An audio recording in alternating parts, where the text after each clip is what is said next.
We've got our coffee. We're ready to roll. Excuse us if you hear some sippy sips because it's coffee time. It's coffee o'clock. How many have you already had? Only like one sip, and that's the problem. You're like, ba-bing.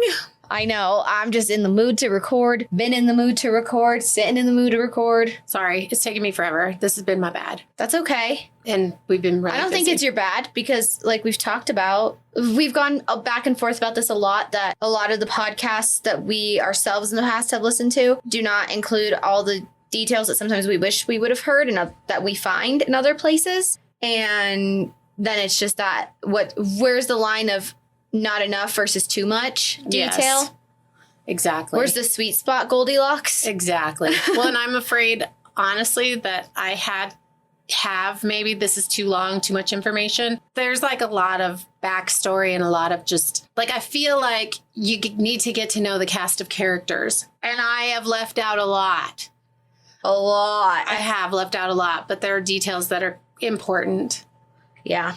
So, well, I'm excited to hear it. But first, shall I tell you my disturbing podcast? You have a disturbing podcast? Is it called That's Disturbing Podcast at gmail.com? Or at That's Disturbing Podcast on Instagram? No. I meant my disturbing fact. Okay. And then I just made myself laugh into like a sad silence. I was here. I saw it all happen. Into a sad silence of my stupidity from time to time. But it's okay. Yeah. Happens to me often. Okay. I found this study that these Canadian researchers did. Mm-hmm. That was really interesting to me. Okay, so basically the like hypothesis was what happens when you put a dead pig under 300 meters of water. Ew. Why do we want to know that? Well, if you're a taphonomist, I believe how you pronounce it, taphonomist, mm-hmm. You study things when they're dead. Mm-hmm. Curious about the impact of pigs versus human bodies. Right. That's what they always use as pigs. Yeah, because pigs are the most similar to humans, right? In the makeup of a lot of things. Yes. Like skin, DNA, or not dinner. Not our dinner. But like skin and fat and muscle and... Yeah, they're just basically about as close as you can get to a human body legally to do research on, legally.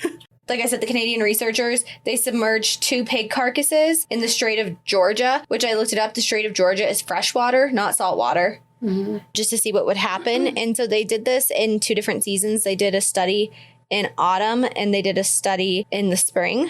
I like that you said autumn instead of fall. I think it's Canadian to say autumn, isn't it? I don't know, but it sounds fancy. It does sound fancy. That's kind of why I said it. I was like, I'm feeling a little bit bougie today. In the autumn. Yes, I'm trying to make up for my stupidity from 5 seconds ago.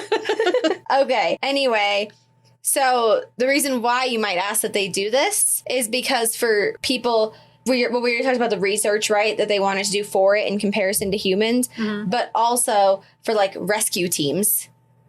Like what are they working with, basically? Gotcha. If it's been a day, are we still working with a body? If it's been a week, what are we working with? Like, what are we looking for? Yeah, exactly. Because of this, they found something really interesting. It took about 4 days for the pigs to completely turn into bones. Oh, shit. Yeah.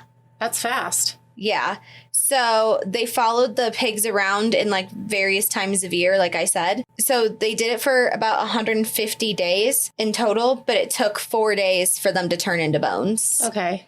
So it says that in the past, these studies that they've done, they've like examined whales and stuff and other marine animals. I mean, obviously pigs and humans are not marine animals. Correct. But those can take like decades to decompose in the water. Yeah. And so it's pretty crazy that our bodies can erode so quickly under deep fresh water. Yeah. But the one interesting thing that they found about it, the reason why we decay much faster than marine mammals in this condition is because the lysinacid amphipods. Sure. Amphipods. They're like small, shrimpy looking creatures that eat the body, except for they eat from the organs to the outside. And then when they're done after 4 days, then a bigger version of them comes along, which is called the Pandalus platyceros. Okay. And then they basically like finish off the cartilage And then we're just left with bones. Wow, that's crazy. So basically, they just get eaten. Yeah. So it's not an actual disintegration or deterioration. It's more of an ingestion. Yeah. Yeah. But that goes to show, that if something happened to you, if you had a boating accident somewhere, like in deep water, right? And you fell, you're at the bottom, it could be day 3 and like there's not going to be a whole lot left of you to take. Alrighty. Or, Good to know. however many people's skeletons are down there. Oof, that's weird to think about. Yeah. Although it is very insightful and informative information. Thank you. Yeah. Isn't that weird? I thought it was super disturbing. It is. And it in the also study, just they gets your brain twirling. Well, in the study, they showed like before, like just the dead pig bodies, right? In these cages, they they set it up as a proper research, as a proper experiment. And so they showed like all the different stages that they'd recorded underwater of it too. And it's so weird. It's just literally like a pile of bones. There's nothing even keeping it together anymore because of then the like larger shrimp creatures that come and eat the cartilage. Yeah.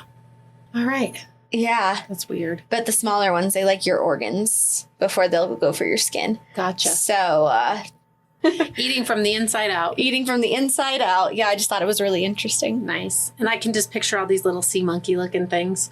I think they're bigger than a sea monkey. Well, I think so too. But maybe not the tiny ones. No, it said that there's pictures of them. Would you like to see? Yes, please show me. And this is great visual for the podcast. Always. And you always say you're going to post shit from these. Yeah, and then I never do. I'm sorry. Yeah, and then I never do. Well, okay, then. I guess, you can't really see it perfectly. I would say it's like the size of one of those tiny little like silverfish.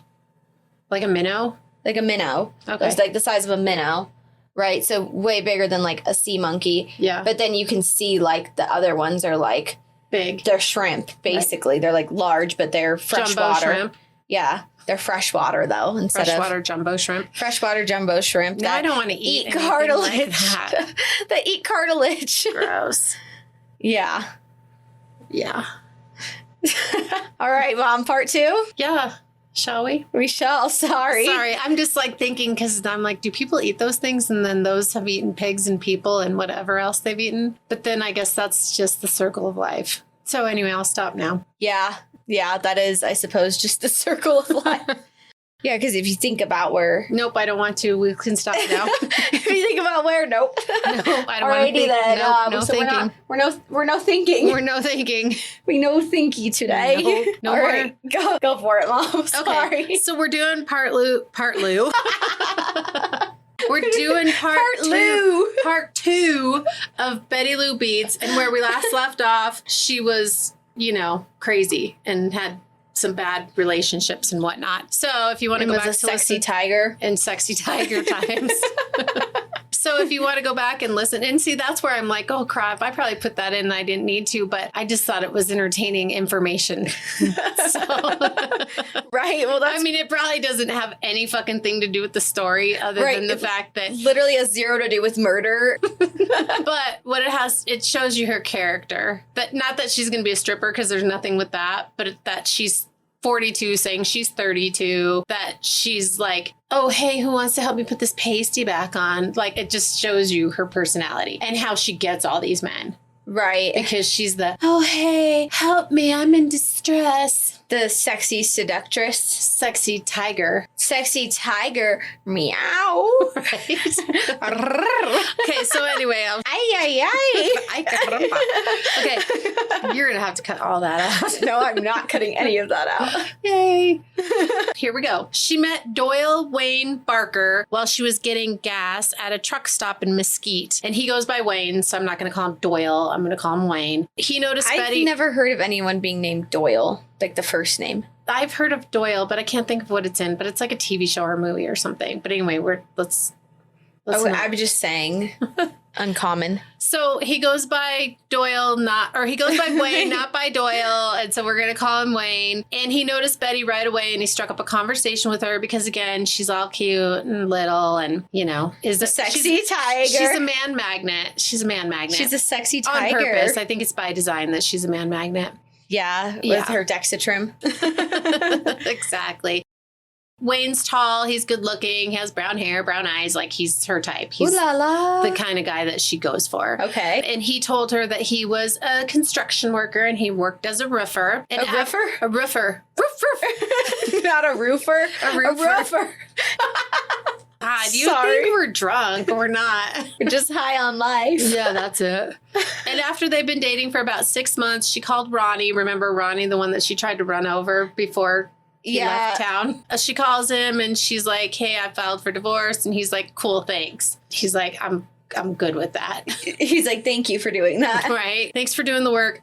You're good. We're done here. Yeah, we're good. Hallelujah. So anyway, Wayne had been married before for 8 years and he had 2 kids from his previous marriage. And so he got along with Bobby right away, which is great because Betty apparently just really introduces her kid to the men she's seeing right away.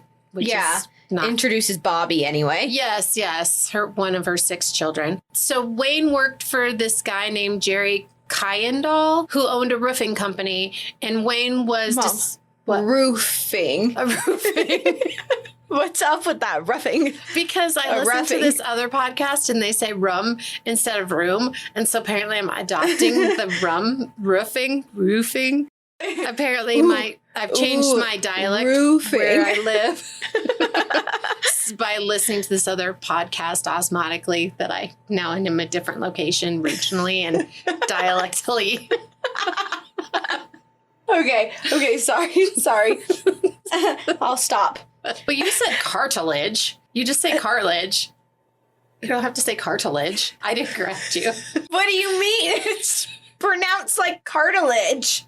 I think you just say cartilage. I think that's like the way you say refrigerator instead of saying fridge or refrigerator. It's never been a refrigerator. It is a refrigerator. You had Bill saying that the other day. Yes. I was like, I said, oh God, not you too. Yes. I looked right at him. I said, oh God. I am corrupting people's verbiage. I love it. Definitely, maybe. Probably, definitely, maybe. Probably, definitely, might be so. Yes. Okay, so back to the roofing. I don't understand how you could start saying it so crazily because you say oof and oof all the time. You always go oof, roof. Is that an R in front of your son? I'm going to start saying oof. No. Oofing. You said oof. Oof. Oof. Okay, sorry. Goodness gracious. No, you're good. I just can't see now because my eyes are all blurry from watering, from laughing. And then I rub my eyes and I have lotion in my hands. And now I have lotion in my eyes and now I can't see. But anyway, we're going to go ahead and go. He was a good worker. He was considered like the lead roofer at his company, and he always was willing to work late. He never wanted to leave a roof unprotected if a storm was coming. He never complained about the weather conditions or having to put in extra time. So like he's a good worker. That's what I'm getting from this, is that he has a good work ethic. Yeah, he's a good employee. Yes. So Jerry Kayendall's son was Bobby's age, and they became friends like right away. And Jerry had a farm that was close to the Cedar Lake area, which I don't know what that is, but sounds nice. Something named, it's in Texas. I know that. It sounds nice. Well, Cedar Lake or Cedar Creek Lake. My bad. Even better. Cedar Creek Lake. Does that not sound like a nice area? It does. You're looking at me wincing. Like, I don't know what it looks like, though. Well, it sounds nice. That's like... You picture cedars and creeks and a lake. Okay. I mean, yeah, that sounds great and awesome. But think about how lovely... Oh, let's see. What name sounds lovely that's an absolute just not... Shithole? Yeah. I don't know. So the families got together pretty regularly, and the boys would hunt in the big pasture behind the farm and fish in the creek and spend the night at each other's houses. So I'm just laying a picture of how tight these families are. So this was exactly the life and the man that Betty was looking for. And Betty and Wayne married in Dallas on October 3rd, 1979. So wait, I thought she was in Mesquite. Is Mesquite close to Dallas? Yes. Okay. Yeah, but I guess they went to Dallas to get married. I don't know. Maybe there's nowhere to get married in Mesquite. Okay. In 1979? Yeah, there wasn't any place in 1979 in Mesquite to get married, I guess. Okay, so they she's, went to Dallas. What, 42? Yeah, 42 or 43. Because she was born, 42. Because Yeah, she was born in 37. Yeah. Wow, way to pay attention. I always do. Retaining information. Except for when, something happens and then I can't pay attention, like when you attribute things. And then it's like, wait, what?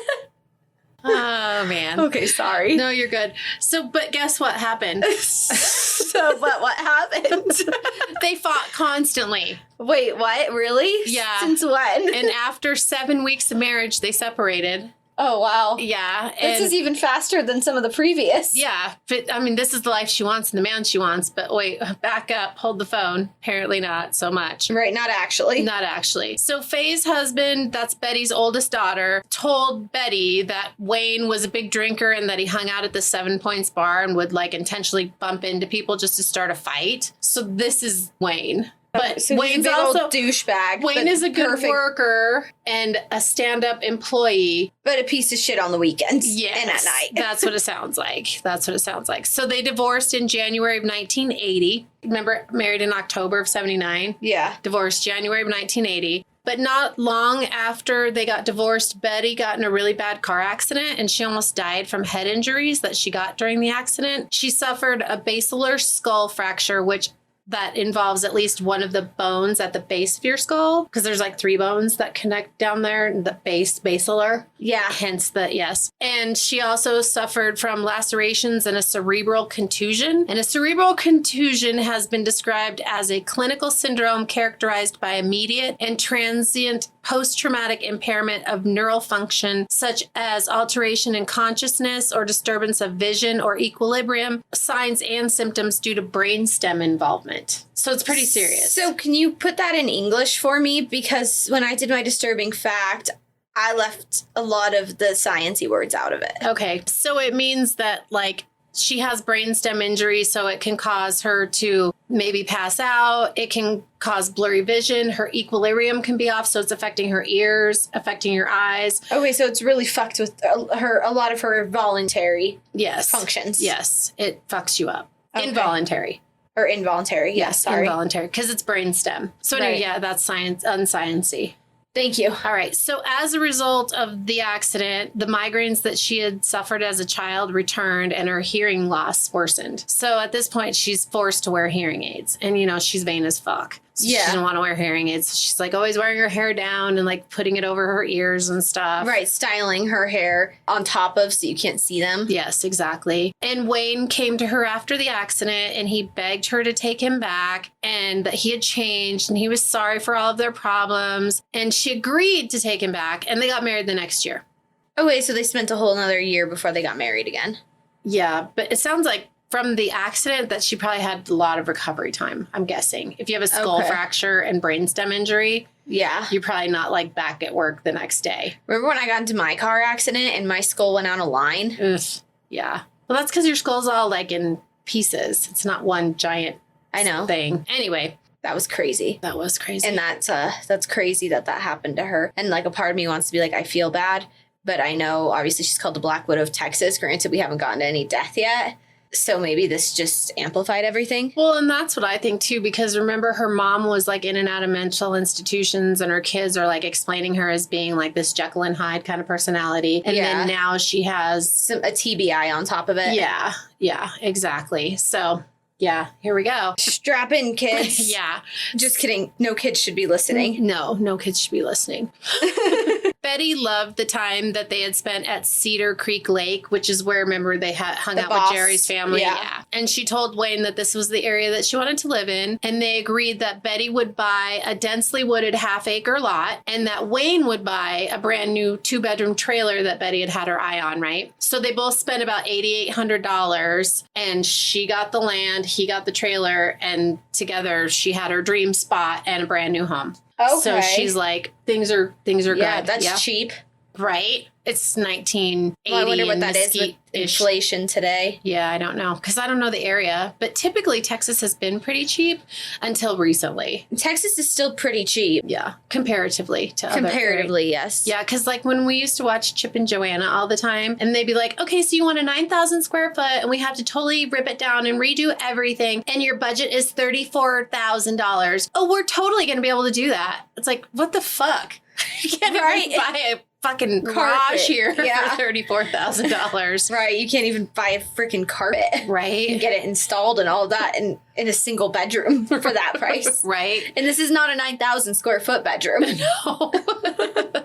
No. Nope. So they're living the dream. They got their spot. They got their house. And at night, they spent their time at Seven Points, which is one of the few areas that allowed liquor near the lake in the area because it's a dry county where they live. So there's no alcohol allowed. But like in this one little section is where the party section is. And like, obviously it's super popular, right? Because people want to vote down alcohol, but they want to drink. So they go to where they can. Yeah. Yeah. Anyway. Of course. So the couple did really well at first because, living the dream. Because they're making it work. They're living the dream. Yes. He agreed to change. Tigers always change their stripes, especially the sexy ones.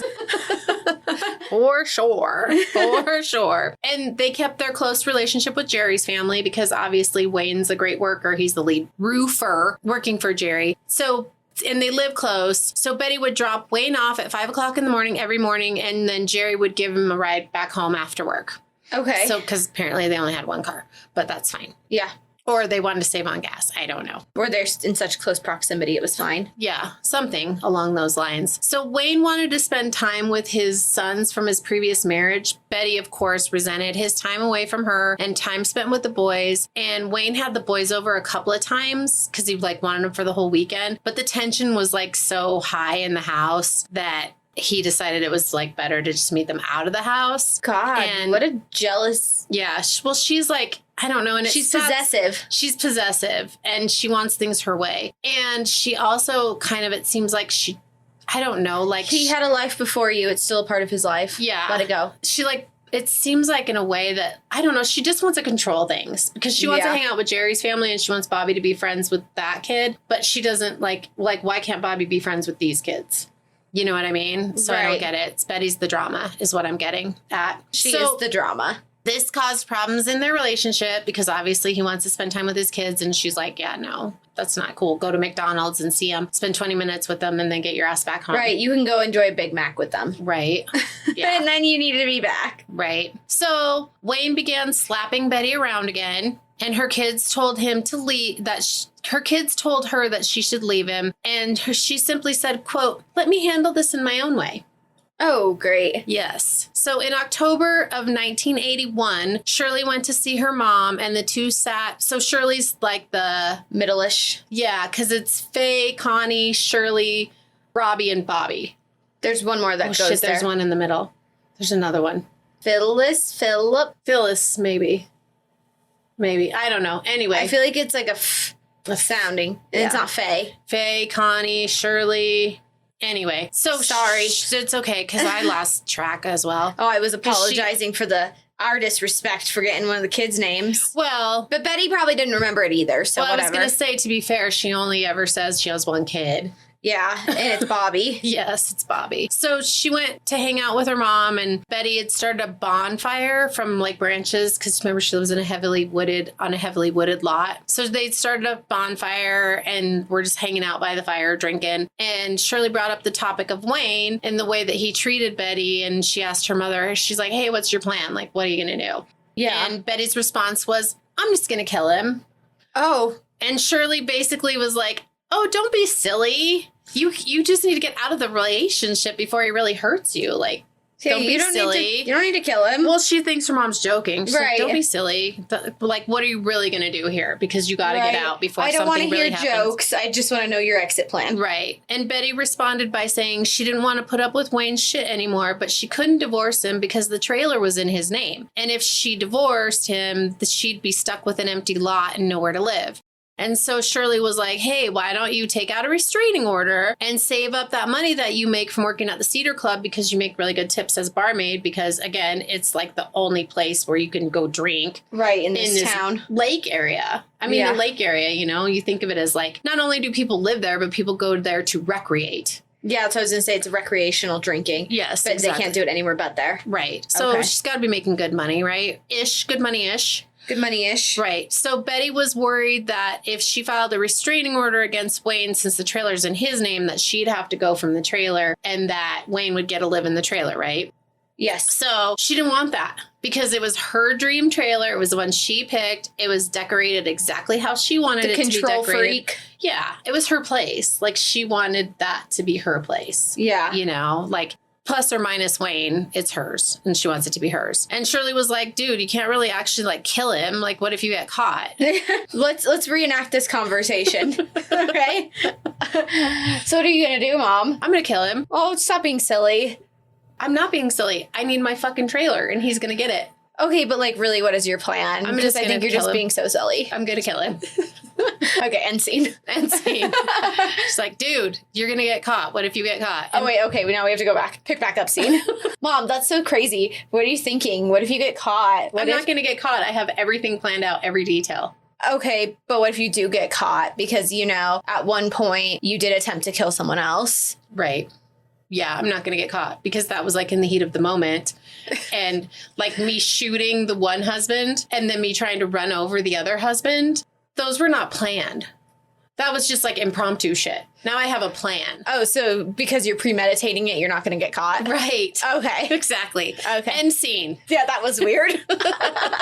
So Betty was like, I'm not going to get caught because I've thought of every single detail as we just reenacted. But the others were just like on a whim. And this is like, yeah, you know, she's got it planned out. She was real impulsive with the first two attempts. Right. So she pointed to the overlook that's on her property, and it had a fresh mound of dirt that had just been dug up. And Shirley was like, she told Shirley, that's where he'll be after I kill him. And Shirley was like, you dug that yourself? Because it's like this big, deep hole, right? And she told her that she had sweet talked a construction worker who'd been working on the street a block over, and asked him to dig her a hole for the barbecue pit that she was building.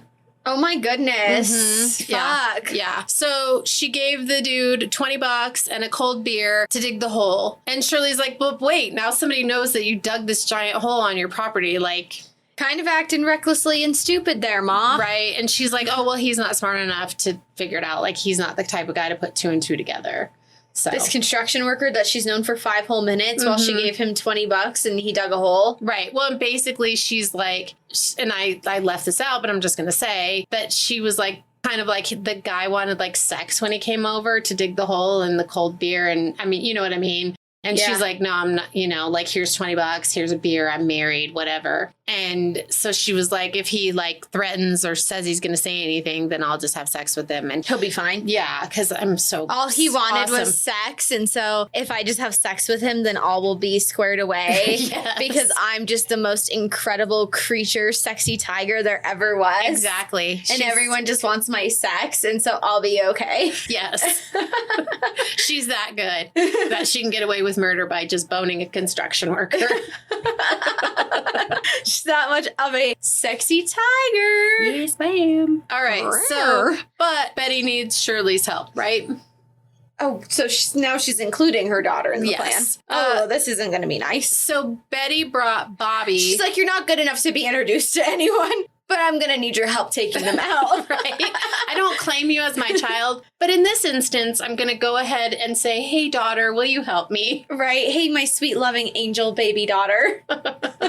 So you weren't the one who tried to steal the last one. Right. You kept your robe on. So Betty brought Bobby to Shirley's house, allegedly, and headed back to her trailer. And Shirley really wanted to believe that her mother wasn't capable of murder and that she would change her mind. But she's the Black Widow of Texas, so that's not how this is going to play out. Right. We already know that, however this is unfolding. Right. It's not in favor of Wayne. Not in favor of Betty changing her mind and Wayne getting to live. Yeah, it's not in favor of Wayne's life. It is not. So Betty waited for Wayne to fall asleep and she heard him like snoring. And so she grabbed her 38 caliber pistol, which she's up from a 22 to a 38. Big moves. And she always keeps it loaded, right? Because you just never know when you might have to shoot someone. Okay.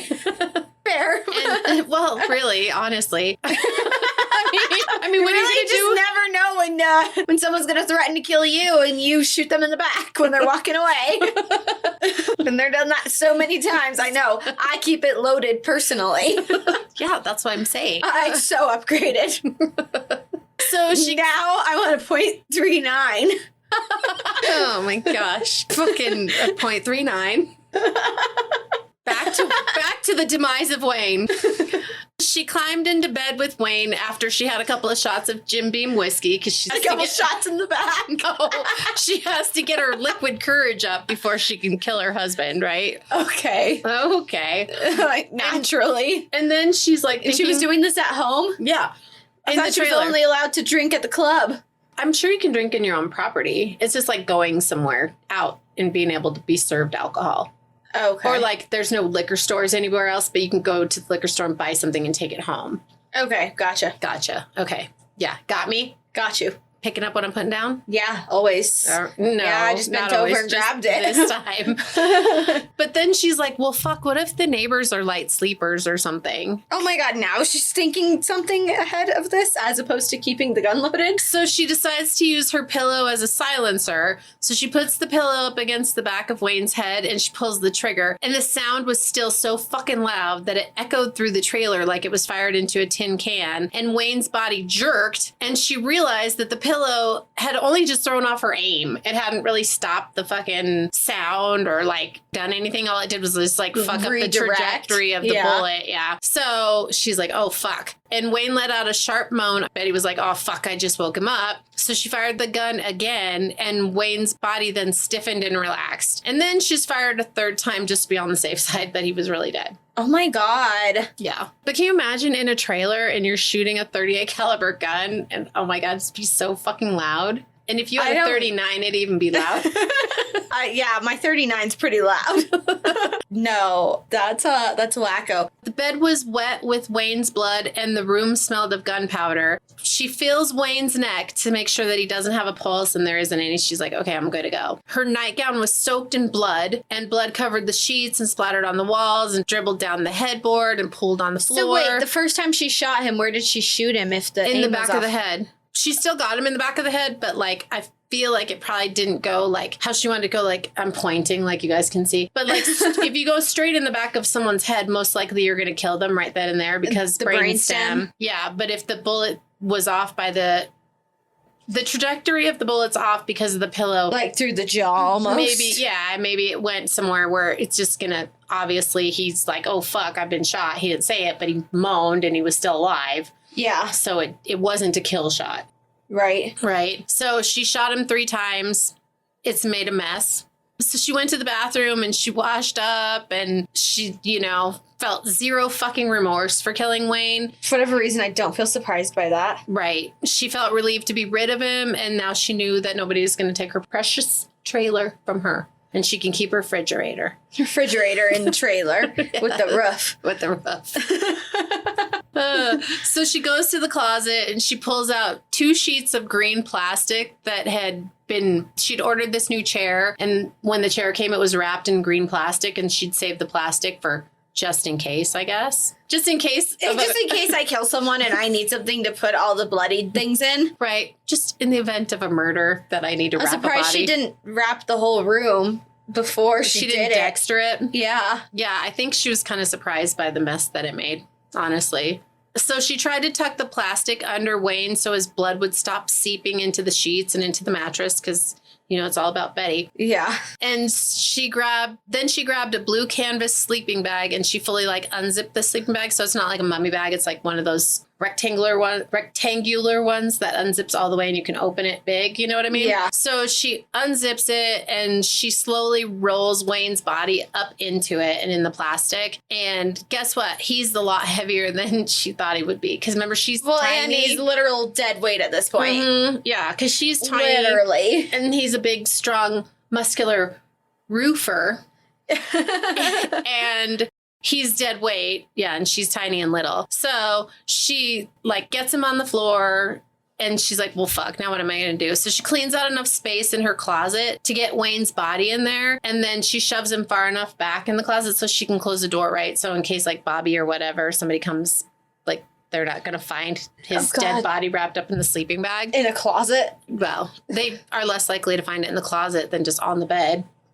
Yeah. Right. So she spent the most of the rest of the night cleaning and scrubbing Wayne's blood off of everything and doing laundry, as one does after you murder someone. Yeah. She's like, oh, let me just get the blood soak out of my sheets. Right. And my nighties all bloody. Oh, what a pain. And when she was done, she took a shower and then she fell sound asleep. Oh my God. Mm-hmm. Yeah. She's something. Yeah, that's like so unsexy tiger of her. That's the least sexiest tiger ever. Yeah, that's the least sexy tiger I've ever seen her be.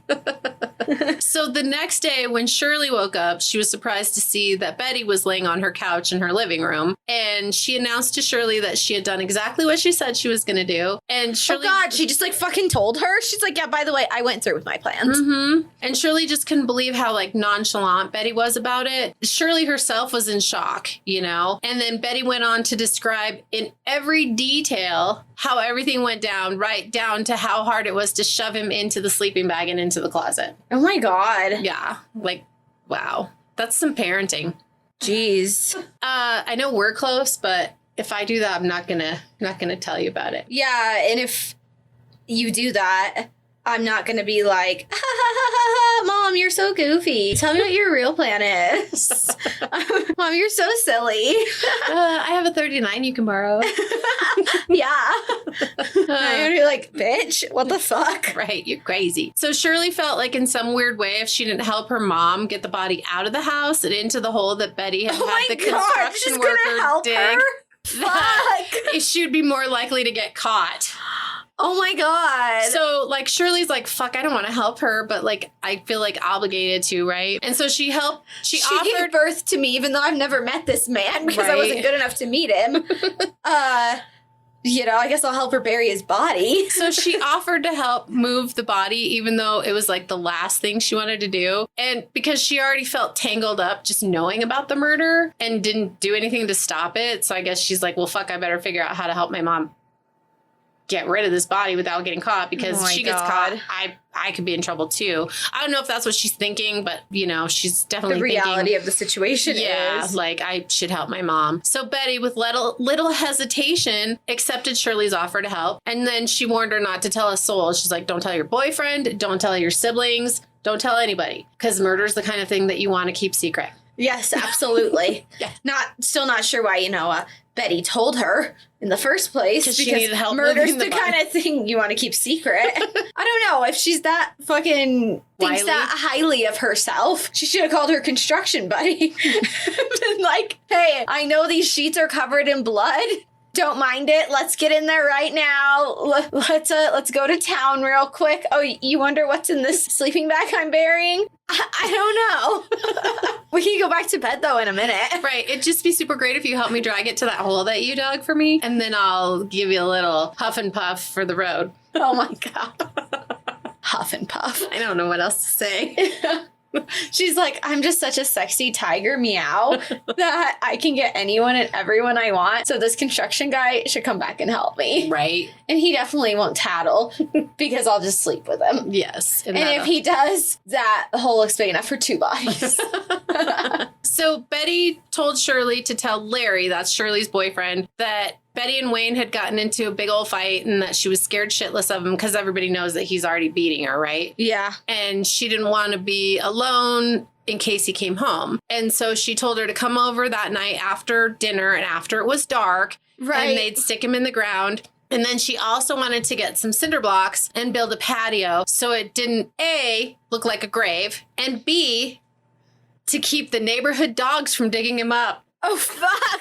I didn't even think about that. That's not even anything that crossed my mind. Yeah, well, Betty's a planner, Daphne. Yeah, She's the planner. I'm not.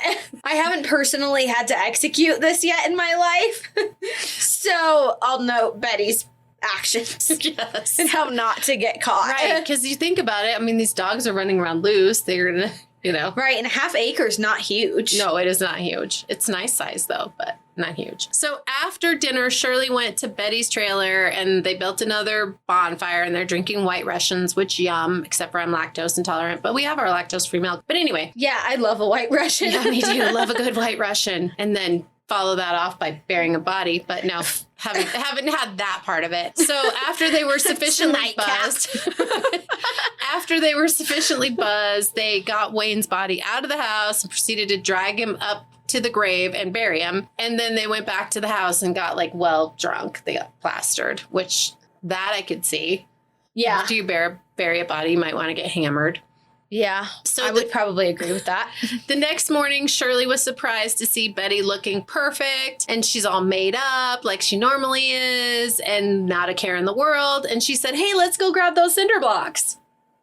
Oh my God. So at 5 o'clock on Monday. I have a question. I'm sorry. Whose car, who has the title of this car that they shared? Well, was it Wayne's or was it hers? Sure it's Wayne's, I think. And I don't know if she has a car, but definitely to go get the cinder blocks, she's got to use the truck, which is Wayne's truck. Okay. So at 5 a.m. on Monday morning, Betty called Jerry because he'd be expecting Wayne to show up, right? So she told Jerry that Wayne had run off. She told him that they got in this big, huge fight and that he said he was going to leave and go get some cigarettes and that she hadn't seen him since. Okay. So and is he buying this? Jerry was shocked. Guys like Wayne didn't just run off. He was a responsible worker and he was in charge of a big crew. And Jerry had been expecting him because they were starting a really big fucking job that Monday. And he asked Betty if he said where he was going and if there was any way that he could get a hold of him, get in contact with him because he really needed him for work. And Betty's like, dude, I have no fucking idea. We got into it. He took off. I haven't seen him. Right. And don't know where he is. Sorry about it. Right. So Jerry, thinking about how responsible Wayne is and his work-wise. And he probably doesn't know that he's getting hammered and starting fights, although it's a small community, so maybe he does. I don't know. But anyway, he's a responsible worker. So after 3 days of Wayne not showing up, not coming back, whatever. Where's Bobby? Well, he's there, but he's not he's going to school. He's just living his life. She probably just told him the same thing. Oh, we got into a fight and he's gone. Yeah. Okay. So he went to their trailer and he was so relieved when he got there to see Wayne's truck in the driveway.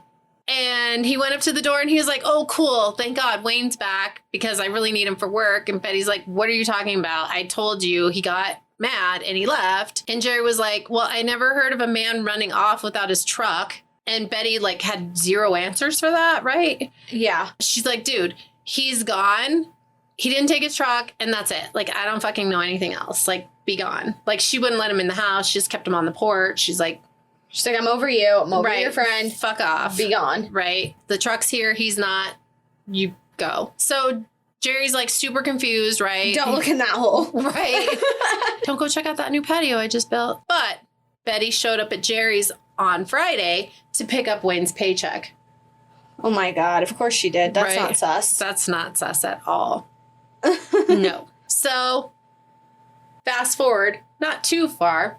It didn't take long for Betty to meet Jimmy Don Beets. Oh, this is the one who gave her last name. Yes. And he came into the Cedar Club while Betty was working, and he wanted to buy her a drink, but she declined because she's not allowed to fraternize with the customers. But after some playful flirting, Betty found out that Jimmy Don was with the Dallas Fire Department, and he was a 26-year veteran of the fire department, right? So he's 4 years to go before he's going to retire. Okay. Have a pension, the whole nine, right? So Jimmy Don had one child, James Don Beets III, who went by Jamie. The only day that Jimmy Don had ever missed a shift at the fire department was the day that Jamie was born. Aww. And 3 years after Jamie was born, the couple had another son who sadly only lived for 5 hours after being born, and then he died. Aww. And then 2 years after that, they had a daughter who was a stillborn. Aww. So yeah, that's not great for a marriage.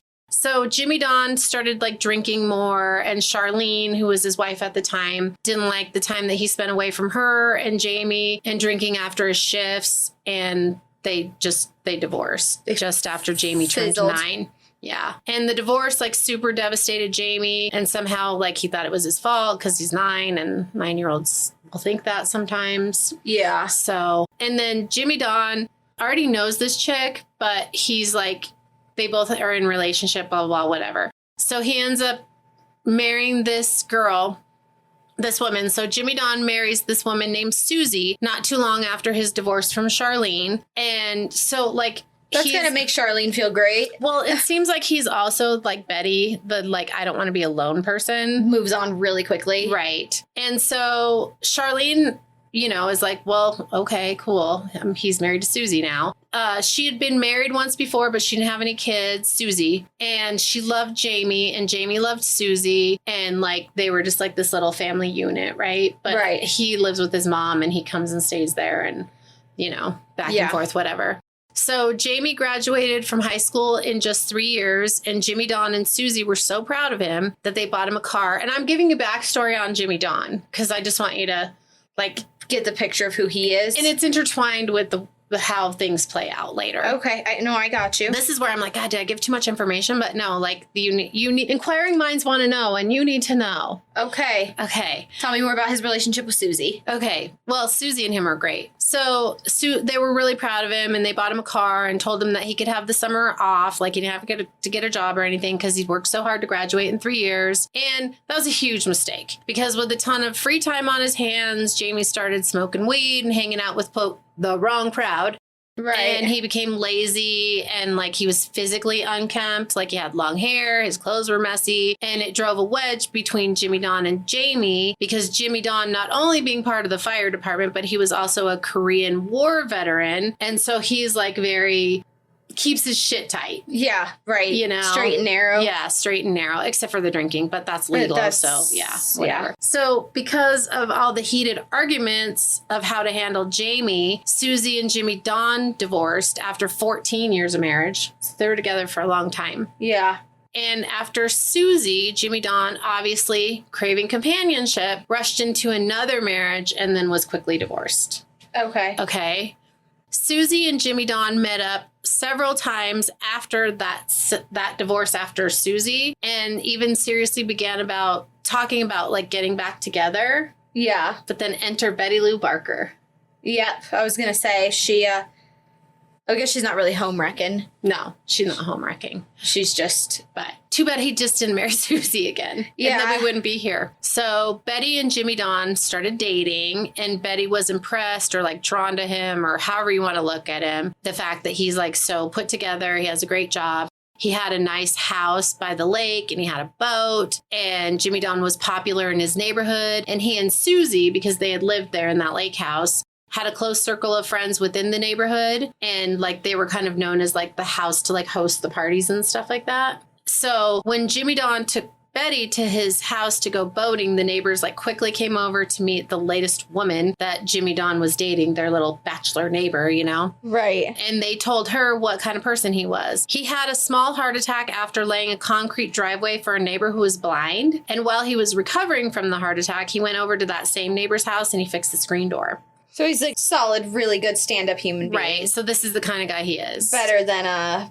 the first guy, the second guy. Totally skipping on his name, the one who shot in the back twice. Billy York Lane. Billy York Lane. Okay. Yeah, that one. And then Ronnie seemed like a stand-up dude until they got married. And then he was like, oh, fuck, I don't want to be married. I want to like fuck other chicks and go out. Right. So anyway. Yeah. So he wanted the wife without the commitment. Right. Betty was on her best behavior, and she went to work on Jimmy Don pretty quickly. And he told her that she was the most positive person that he'd ever met. Oh. And she was supporting herself, and she never complained about how hard she worked. And from the first date, Jimmy Don just fell in love with her. Aww. I know, except poor Jimmy Don. Yeah. After about a month of dating, Jimmy Don pretty much moved in with Betty, and she obviously felt out of place with his neighbors and his group of friends, and he didn't want to put Betty in that position. So he removed her and himself from it. So again, it's this like control thing. Like she's like not being rude, but she's like, when they're trying to come over and hang out, she's like, hey, we're going to go boating. We got to go. When before it was like with Susie, she'd be like, hey, we're going to get on the boat. Why don't you guys come with us? Right. Why don't you come join us? Right. And we can all Betty's hang like- out together. Right. She's like, no, this is our time. Sorry, bye. Right. Exactly. So she's like, got to go. But he considers that to be like, she's just uncomfortable, like a fish out of water with these people. And Yeah. so he wants to like protect her from that. He just wants her to be happy. Mm-hmm. Exactly. And he's probably also seeing it like, oh, maybe she just wants my time. Like she doesn't want to hang out with other people, just me. Right. So he knew that he'd found the woman that he wanted to spend his retirement years with, and he's going to retire in 4 years, right? Yeah. This is the girl he wants, the woman he wants. So Jimmy Don took Betty to meet Jamie, who's his son, remember? Right. And his wife and his grandchildren, because Jamie's married and has 2 kids at this point. And the couple talked about their future together, and Jamie became like more distant while they were talking. And he waited till the next visit when his dad came alone to see the grandkids to tell him that he didn't like Betty. And he thought she was a manipulative, self-centered bitch. And Jimmy Don was like, whoa, he was so shocked. And he's like, dude, I'm sorry, but like, that's your opinion, but I love her and I'm going to marry her. Right. That's your stepmom now. So you better shut the fuck up. Right. So. Oh, God. Well, I wish children would listen to parents once in a while. Once in a while. Not on everything. Not everything needs to be, but it's like, hey, I've seen you in a really beautiful relationship. I don't think this is going to be it. Right. Like he can definitely see Betty for what she is. Yeah. And maybe other people could too, but maybe that's why she kind of pulls him away from the other she's people. Isolating him. Yeah. That might be like, I'm Yeah. not so sure about this one. I'm not so Right. sure about this sexy tiger. This sexy tiger ain't the one. Right. She might be real sexy, but she's also a tiger ready to pounce. Yeah. So- Sexy tigers also need to eat. Yes, they do. When Jimmy Don heard about Wayne, quote, leaving Betty, he told her that he just couldn't understand why any man would leave her. And Betty told him after Wayne had been gone for a while that she filed for divorce and charged him with desertion, and Wayne didn't contest. Isn't that weird? It's probably really hard to get mail from under a porch, though. Well, when you, yeah, that is true. That is true. But when you are getting divorced like that, they have to put it in the paper and stuff. And so that people can, like, if you don't read the paper, somebody can be like, hey, Your wife filed. yeah, and like, you might either want to do something about this or not, and nobody came forward. right. That they Yeah, had seen nothing him. happened. Yeah. Which again, Well, when it's you're probably- buried yeah. under a patio up on a hill, Yeah, it's probably hard to find you. right? Like you're probably not reading the paper and nobody's probably relaying that information to you. Right. So on August 2nd, 1982, Jimmy Don and Betty were married, and I believe that they also went to Dallas Okay. to get married. So it's just like the place to be. It's the place to get married. Very shortly after the marriage, Betty started criticizing Jimmy Don's generosity with Jamie. Jamie, who was in and out of work and frequently went to his dad for money, and Jimmy Don not wanting to see his grandkids go without, gave Jamie money like on a pretty regular basis. Well, it's not her fucking business. That's his kid. Right, it is his kid. But Betty's a manipulative, self-centered bitch. Right. It just is not her business. Yeah. But if you're a manipulative, self-centered bitch, you make it your business. Yeah. Yes. So There's once Betty found out that Jimmy Don gave thousands of dollars a year, she was like, "No, I'm not having this. Like, you're kind of cutting into my money." Right. We're not doing this. Yeah, like I'm putting a stop to this bullshit. So Betty convinced Jimmy Don to ask Jamie to come over to their trailer, and she pretty much like scripted everything that Jimmy Don was gonna say to Jamie. And Well, she's fucking writing out the conversation his end of the conversation that he's going to have. I don't know if She's like making a chart. She's like, okay, so this is how you're opening. And then this could branch off one of 2 ways. If it's a yes, you'll respond with this. If she has it's a fucking whiteboard. Yeah. Dry erase. If it's a no, you'll respond with this. And whatever happens, now there's 3 possible outcomes for each of these. And I'm going to write you each possible outcome. And we're going to have one freebie. But you know how it's supposed to go. Yeah. So don't be fucking going off on the rails on your freebie. Yeah. Right. So, yeah. here we are with her dry erase board and her notes.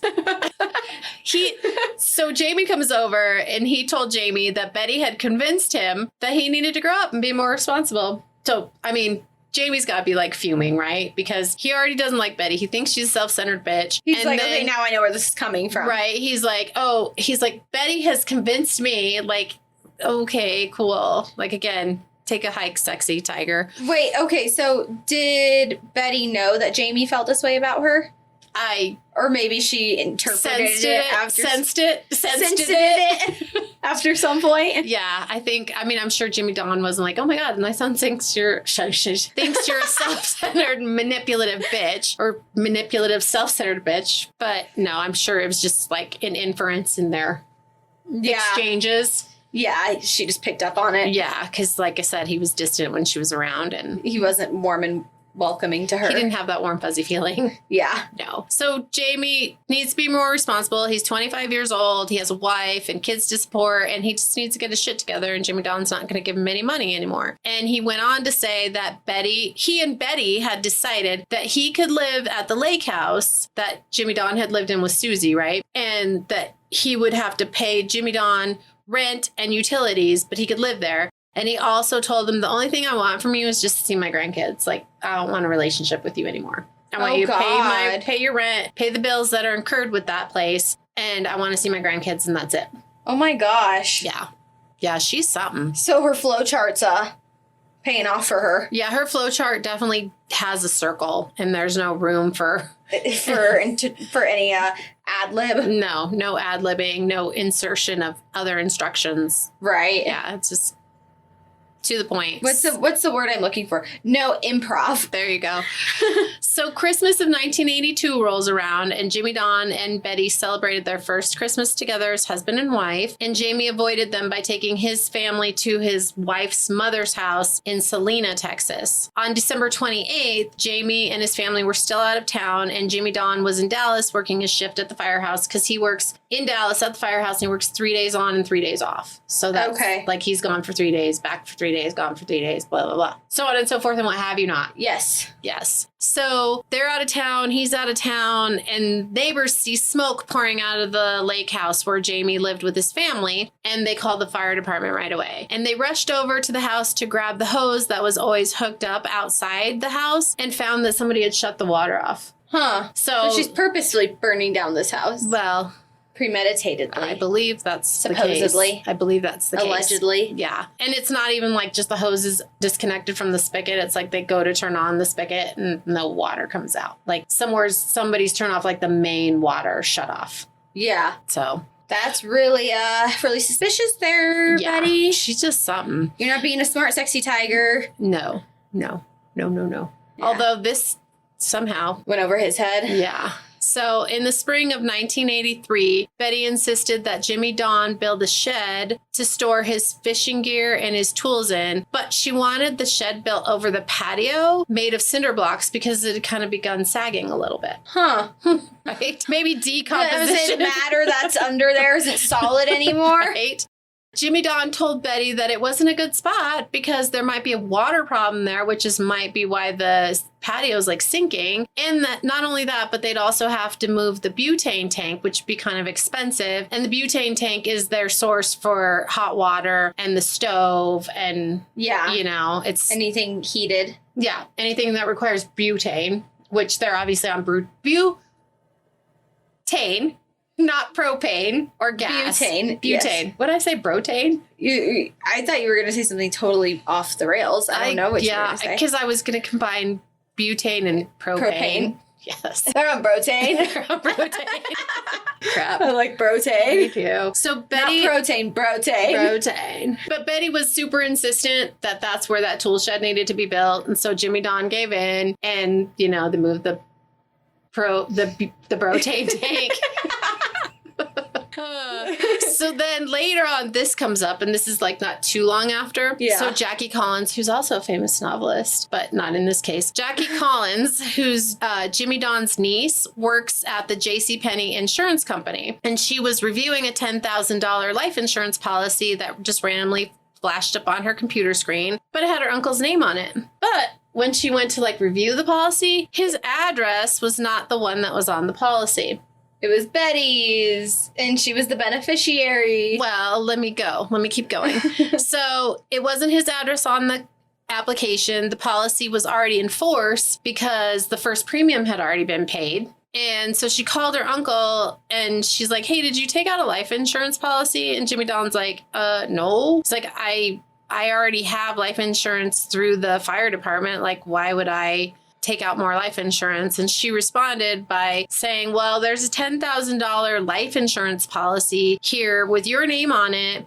And the correspondence address is in Mesquite, Texas. So Jimmy Don, again, he's like, well, I have a $100,000 life insurance policy through the fire department and Betty's already the beneficiary. So I certainly don't need any more insurance, And he hadn't taken out the policy and he didn't know anything about it. And so his niece drove the policy over to the fire station because Jimmy Don needed to sign it like in person to get it canceled. To cancel it. And when Jimmy Don was looking at it, he was surprised to see that Betty was the beneficiary and the Mesquite address was Faye's. And of course, Faye didn't get any of their other mail. So weird that she would get the mail for this life insurance policy. It was Faye's address? Mm-hmm. That's weird. Yeah. Well, I'm probably unbeknownst to Faye, I'm guessing. But, yeah. Or Betty was like, hey, I'm getting JCPenney stuff. I'm going to have it sent to your house. Right. Like, I don't know. JCPenney, like the clothing store? Well, it probably a subsidiary of it, or I don't know. It's the JCPenney insurance company. So I don't know. Okay. But so the next day he confronted Betty with a copy of the insurance policy and Betty just was all like confused. She's like, oh my God, what is that? Oh my God.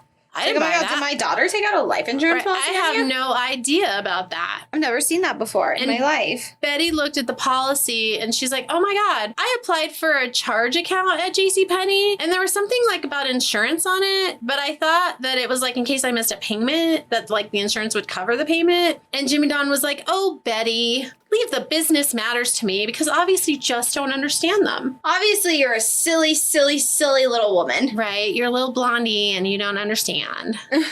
But no, she's a manipulative, self-centered bitch who understands. Yeah, she understands exactly what she's doing. Yeah. So, of course, she understands finances. And she also knew that Jamie was still not paying rent before the house had burned down. And she also knew that Jimmy Don had gotten paid out by the insurance company a little healthy sum of money, but that Jimmy Don had done like most of the repairs and stuff on the lake house because it apparently hadn't totally burned down, that he had done the repairs and construction work and all of that on it. So she insisted that Jimmy Don have another come to Jesus conversation with Jamie because she didn't want any of the insurance money going to Jamie, even though Jamie lost like everything inside of the house that belonged to him and his family. Because, obviously it's just another way to keep more of his money. She's getting Jimmy Don to fuck over his own son. Right. So it's just more of a way to like keep more of the money for herself and to drive more of a wedge between the father and son, right? Yeah. So Jimmy Don gives Jamie a check for $850, which he's like, that'll cover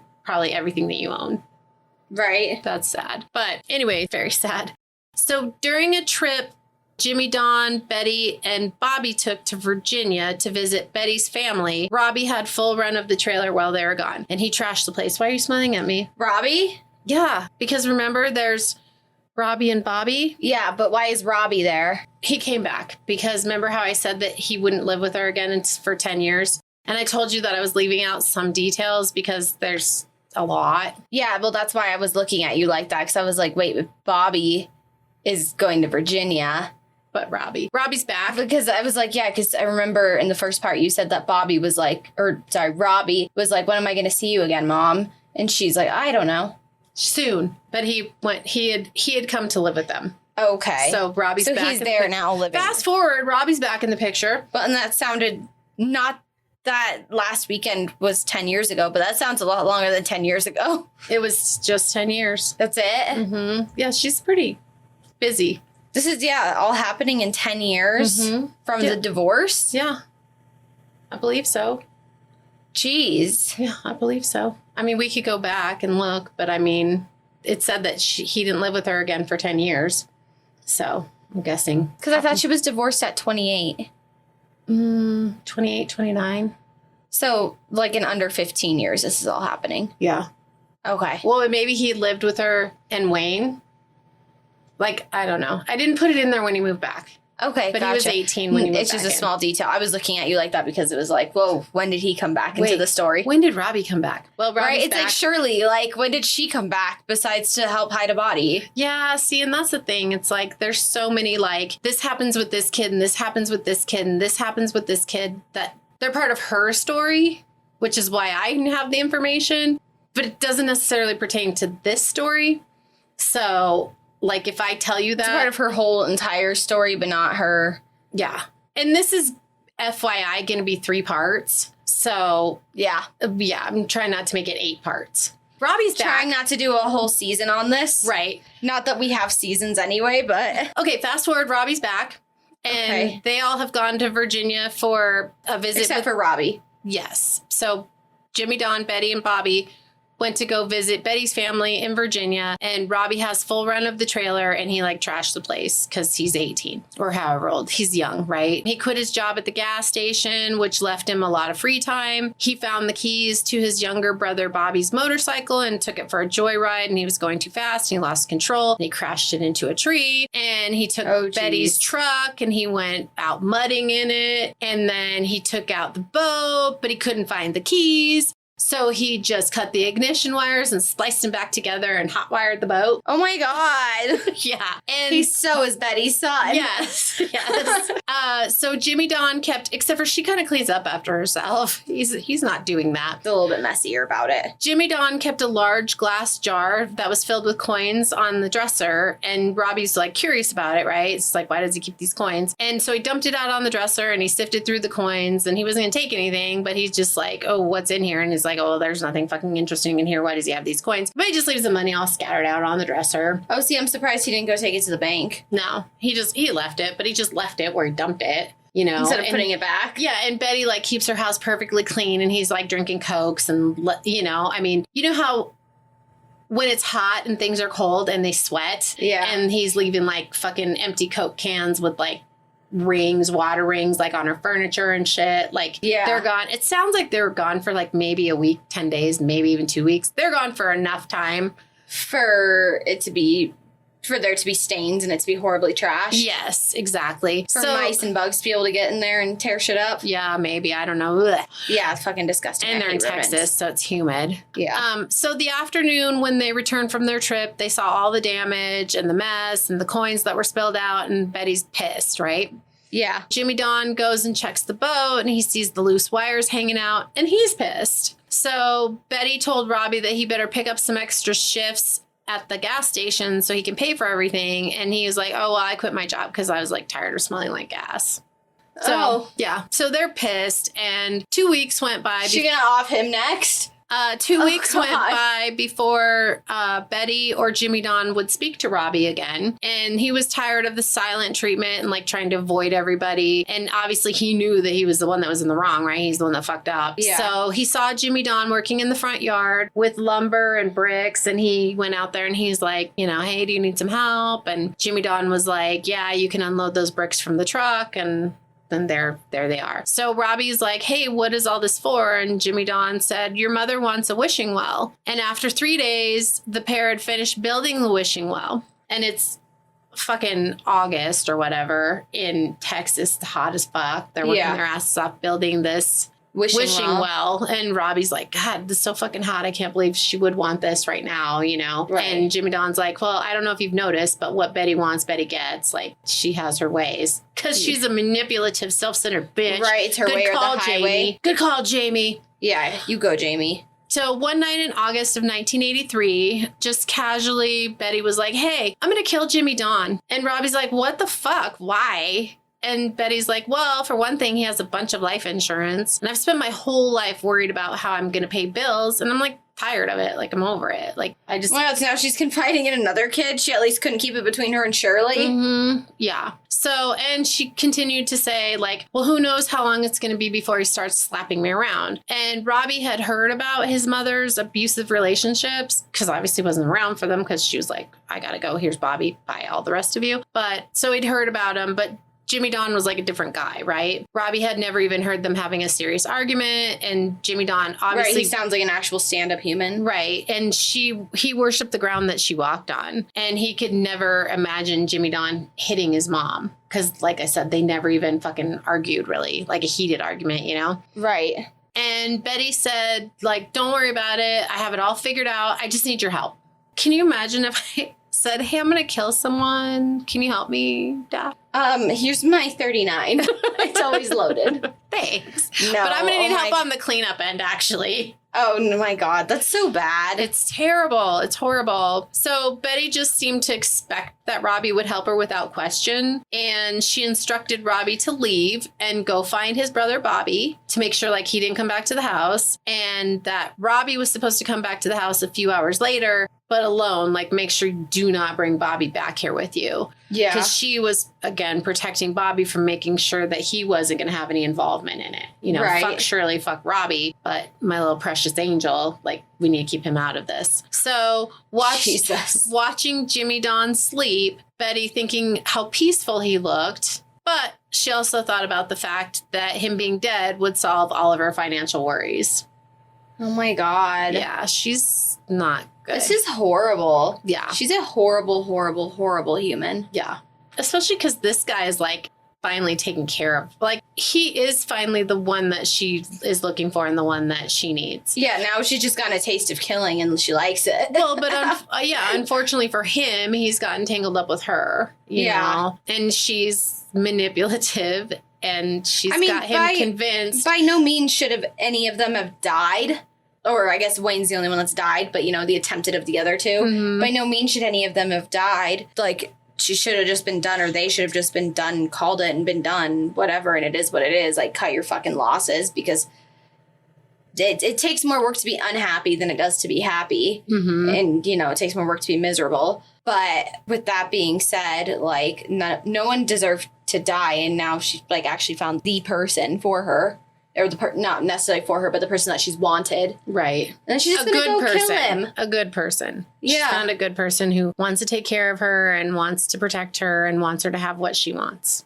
Right. Yeah, she's just something. So, as she had done before with Wayne, she shot Jimmy Don, first in the chest and then in the head to make sure that he was dead. And the scene was like way worse than when she shot Wayne, because she shot him like in the chest and the head. So blood poured from his head, his nose, his mouth, and his chest. There's blood on the walls. There's just like blood everywhere, right? But her main concern was to prevent his blood from soaking her through her mattress, because, you know, again, it's all about Betty. So she grabbed a bedspread from the closet and she rolled Jimmy Don into it. And she hoped that would like seep up his blood so he wouldn't keep like ruining her mattress. And then she grabbed a blue canvas sleeping bag, just as she had done with Wayne. So a little deja vu here. Apparently she's got like some stock and some blue canvas sleeping bag company. And she wrapped him up inside of that. And then she drug his body off the bed and hit the floor with a thud, which, like, I think, like, it kind of shook her a little bit. She didn't expect that, but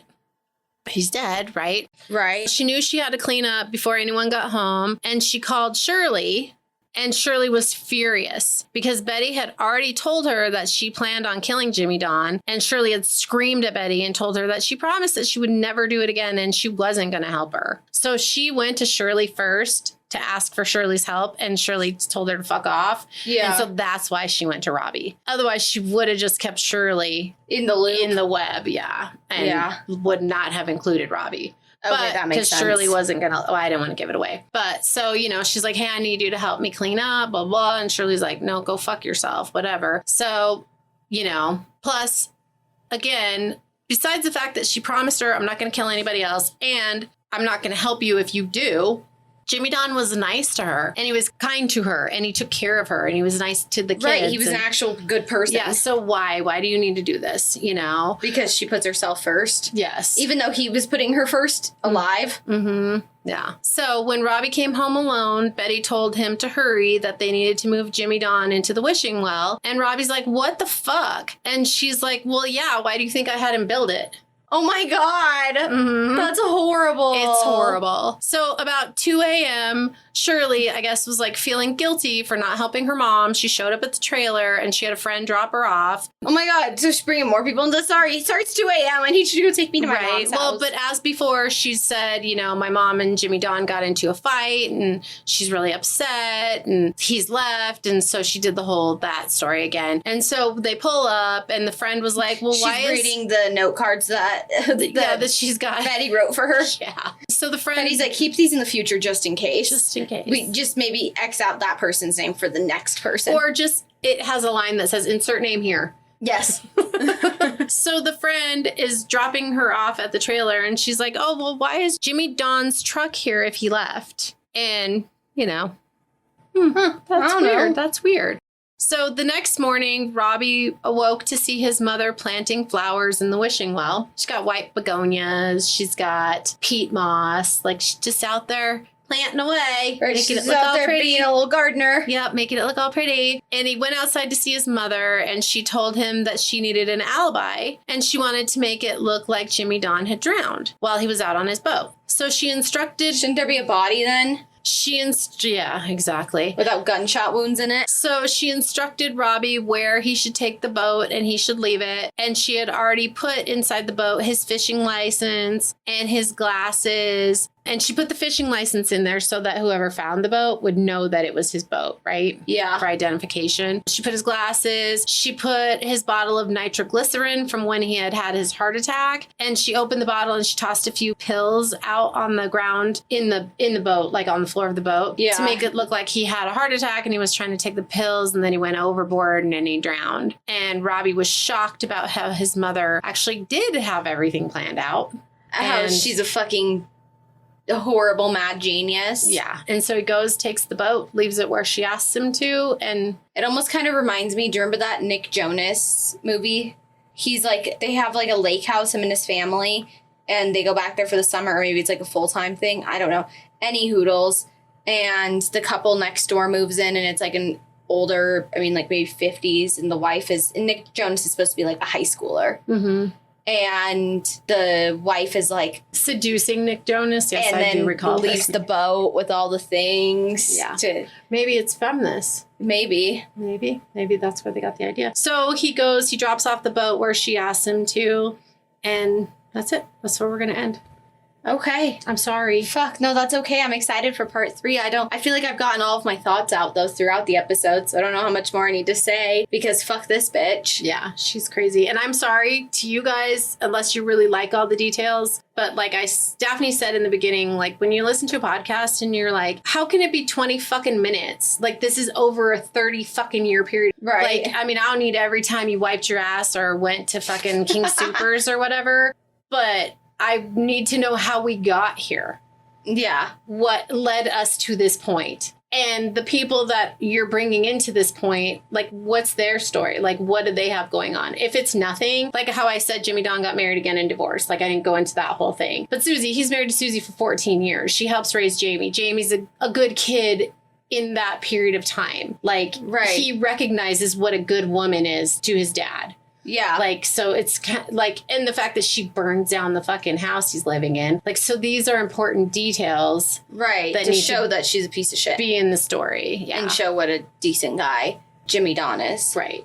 Yeah, exactly. And Wayne, he might have been a douche, but again, just leave him. Like, yeah. I mean, whatever. Okay. And yeah, you could save up your money. You don't have to like divorce him right at that minute, but like save up your money and buy your own fucking trailer and then divorce him and kick him out.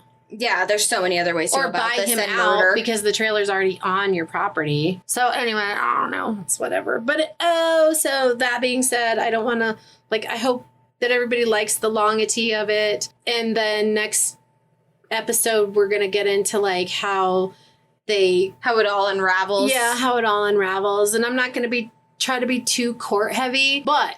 the court shit is pretty crazy, and her lawyer is something. Well, I'm actually happy that you're making this into a 3-parter, because I think they are necessary details. It's the Goldilocks thing, you know? Yeah. Oh, shoot, and that means there's... their mind goes, time for druggy time for my dog. For the dog. So therefore, we better get going. You can follow us on the gram at That's Disturbing Podcast. Send us a DM there or comment on what you want to hear from us. And if you say shorten it, we're going to say then stick it. We're going to say then go listen to somebody who puts out a 20-minute podcast. If you say shorten it, we say stick it. Right. Condenses 30 years into 20 minutes. And you can send us a Gmail, That's Disturbing Podcast at gmail.com. And thanks for coming back for part 2 for Betty Lou Beets. And we'll see you in the next one with part 3, right, Mom? Yep. And that's going to be it, I promise. Okay. I mean, not forever, but for Betty Lou Beets. And then we're done. For Betty Lou Beets. Then we're absolutely done. Nope. Because I have to help my mom with some stuff. No. All right. All right. Bye-bye.